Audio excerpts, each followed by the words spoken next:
আসসালামু আলাইকুম। আমরা ফৌজদারি কার্যবিধি আইন শেষ করে আজকে শুরু করব সাক্ষ্য আইন। সাক্ষ্য আইনের শুরুতে আমি বলে দিই যে সাক্ষ্য আইন খুব একটা জটিল আইন এবং যদি আপনারা সহজ করে পড়ে নিতে পারেন তাহলে খুবই সহজ মনে হবে। তো যাই হোক, আজকে আমরা সাক্ষ্য আইন পড়ব। সাক্ষ্য আইন পড়ার আগে সাক্ষ্য আইনের পরিস্থিতিটা আমরা একটু জেনে নিই। সাক্ষ্য আইন কত সালে তৈরি হয়? তো সাক্ষ্য আইন 1872 সালে প্রণীত হয়। 1 সেপ্টেম্বর থেকে এই আইনটি আমাদের দেশে কার্যকর হয়। তাহলে কত সালে হলো? 1872 সালে 1 সেপ্টেম্বরে এই আইনটি কী হয়? কার্যকর হয়। তাহলে সাক্ষ্য আইন কাকে বলে এটা একটু আমাদের বোঝার বিষয় আছে। তাহলে আমরা একটু বুঝে নেই। তাহলে যে আইন বিচার কাজের সত্যের পথ ও পদ্ধতির দিক নির্দেশনা দেয় সেই আইনকে সাক্ষ্য আইন বলে। সাক্ষ্য আইনের উদ্ভাবককে কে তৈরি করেন আইনটি? Sir James Stephen. 1 সেপ্টেম্বর থেকে এই আইনটি কার্যকারী হয় 1872 সালে। কত ধারা? 1 ধারা। তাহলে আমরা সাক্ষ্য আইন সম্পর্কে পরিচিত হলাম।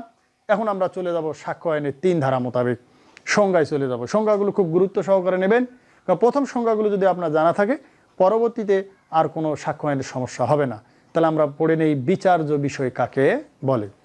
বিভিন্নভাবে বিভিন্ন মতবাদ সংজ্ঞা দিয়েছেন, কিন্তু আমার সংজ্ঞাটা একটু ব্যতিক্রম হবে। তাহলে বিচার্য বিষয় কাকে বলে, তাহলে আমরা ক্লিয়ার করে নিই। বিচার্য মানে কি? যেটা বিচার করা যায়, বিচার করার মতো, বিচার করা যেতে পারে, সেই সকল বিষয়কে বিচার্য বিষয় বলে। তাহলে আমরা বিচার্য বিষয়ের সংজ্ঞাটা নিতে পারি। তাহলে বিচার্য বিষয় কাকে বলে? যে সকল বিষয় বিজ্ঞ আদালতে বিচার করা যায়, বিচার করার মতো, বিচার করা যেতে পারে, সেই সকল বিষয়কে বিচার্য বিষয় বলে। সাক্ষ্য আইনের 3 ধারা। তাহলে আমরা যদি এখানে একটু ক্লিয়ার করে নিই, বিচার্য বিষয় প্রণীত সাক্ষ্য আইনের 3 ধারা মোতাবেক আমরা লেখার ধরনটা এইভাবে নিব। তাহলে বিচার্য বিষয় 1872 সালের সাক্ষ্য আইনের 3 ধারা মোতাবেক যে সকল বিষয় বিজ্ঞ আদালতে বিচার করা যায়, বিচার করার মতো, বিচার করা যেতে পারে, সেই সকল বিষয়কে বিচার্য বিষয় বলে। সাক্ষ্য আইনের 3 ধারা, ডাবল আন্ডারলাইন। এখন আমরা আসবো প্রাসঙ্গিক বিষয় কাকে বলে। তাহলে যে সকল বিষয় বিজ্ঞ আদালত গ্রহণ করেন, গ্রহণ করার মতো বা গ্রহণ করা যেতে পারে, সেই সকল বিষয়কে প্রাসঙ্গিক বিষয় বলে। প্রাসঙ্গিক শব্দের অর্থ মানে কি? গ্রহণ করা।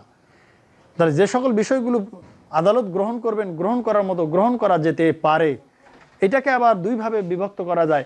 কেউ বলে যে এইরকম, যে কেউ সাপোর্ট করে, কেউ সাপোর্ট করে না, কেউ হ্যাঁ বলে, কেউ না বলে।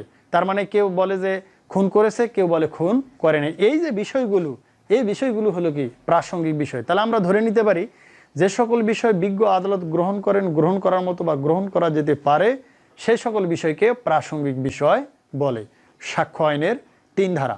এই সূচিগুলো পাবেন, এই ভাষ্যগুলো পাবেন আমার বইতে আছে, বই থেকে আরও সুন্দর করে নিতে পারবেন। তারাও আমরা এখানে লিখবো যে কি? প্রাসঙ্গিক বিষয়। প্রাসঙ্গিক বিষয়। তাহলে আমি একবার ক্লিয়ার করে দিই। 1872 সালে সাক্ষ্য আইনের 3 ধারা মোতাবেক যে সকল বিষয় বিজ্ঞ আদালত গ্রহণ করেন, গ্রহণ করার মতো, গ্রহণ করা যেতে পারে, সেই সকল বিষয়কে প্রাসঙ্গিক বিষয় বলে। সাক্ষ্য আইনের 3। তাহলে এখন আমরা চলে যাব সাক্ষ্য কাকে বলে। যদি আপনি বিচার্য বিষয় এবং প্রাসঙ্গিক বিষয় সম্পর্কে যদি আপনি বুঝতে পারেন, তাহলে আপনার সাক্ষ্য সাক্ষী যে দিক দিয়েই হোক না কেন আপনার সংজ্ঞাটা ক্লিয়ার করতে পারবেন। তাহলে আমরা একটু বুঝি যে সাক্ষ্য কাকে বলে।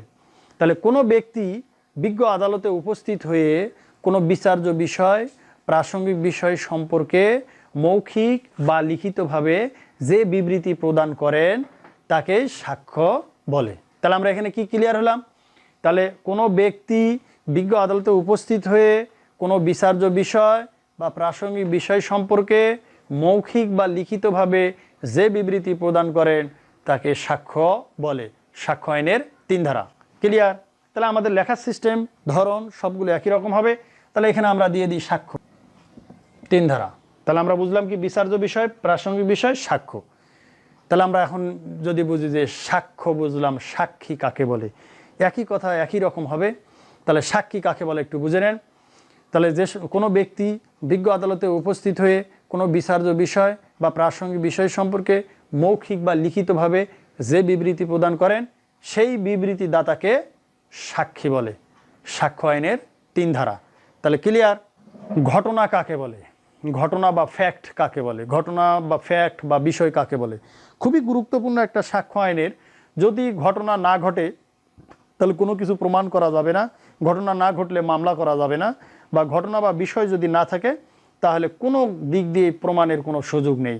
প্রথমে বিষয়টা বুঝতে হবে যে ঘটনা বা ফ্যাক্ট কাকে বলে। তাহলে আমরা একটু ক্লিয়ারে নেই, ঘটনা বা ফ্যাক্ট বলতে কি বোঝেন। ঘটনা বা ফ্যাক্ট বলতে আমরা বুঝি পাঁচটি ইন্দ্রিয় শক্তি। কথাগুলো একটু ক্লিয়ার বুঝে নিন। ঘটনা বা ফ্যাক্ট বলতে আমরা বুঝি পাঁচটি ইন্দ্রিয় শক্তি, যথা চোখ, কান, নাক, জিহ্বা, হাত ও পা। তাহলে আমরা বুঝলাম কি, ঘটনা বা ফ্যাক্ট বলতে আমরা বুঝি পাঁচটি ইন্দ্রিয় শক্তি, যথা চোখ, কান, নাক, জিহ্বা, হাত পা। অর্থাৎ দৃষ্টিশক্তি, শ্রবণ শক্তি, ঘ্রাণ শক্তি, স্বাদ শক্তি, স্পর্শ শক্তি, যা দ্বারা আমরা দেখতে পাই, শুনতে পাই, অনুভব করতে পারি, তাকে ঘটনা বা ফ্যাক্ট বলে। তাহলে আমরা ঘটনা বা ফ্যাক্ট, আমরা চোখ দিয়ে দেখলাম, কান দিয়ে শুনলাম, শরীরে আমরা স্পর্শ করলাম, আমার সামনে একটা খুন হলো এটা আমি দেখলাম, পাশের বাড়িতে মানে মারামারি কাটাকাটি ডাকাতি হলো এটা আমি কি কান দিয়ে শুনলাম, আমি স্পর্শ করলাম, আমি চিমটি খেলে বুঝতে পারবো যে আমার শরীরে কি। তাহলে এই বিষয়গুলো যদি আপনার না থাকে বা ঘটনা যদি না থাকে তাহলে মামলাও হবে না। তো সেক্ষেত্রে আমাদের প্রথম বুঝতে হবে ঘটনা বা ফ্যাক্ট কাকে বলে। তাহলে আমরা এখানে সাক্ষ্য আইনের দিব এখানে ঘটনা। তাহলে আমরা দিতে পারি ঘটনা বা ফ্যাক্ট বলতে আমরা বুঝি যে পাঁচটি ইন্দ্রিয় শক্তি, যথা চোখ, কান, নাক, মুখ, হাত পা, অর্থাৎ দৃষ্টিশক্তি, শ্রবণ শক্তি, ঘ্রাণ শক্তি, স্বাদ শক্তি, স্পর্শ শক্তি, যা দ্বারা দেখতে পাই, শুনতে পাই, অনুভব করতে পারি, তাকে ঘটনা বা ফ্যাক্ট বলে। সাক্ষ্য আইনের 3 ধারা। ইহা ছাড়াও ঘটনা বলে আনন্দ, দুঃখ, বেদনা, এগুলো ঘটনা বা ফ্যাক্টের মধ্যে পড়ে। তাহলে এখন আমরা নেব প্রমাণিত কাকে বলে।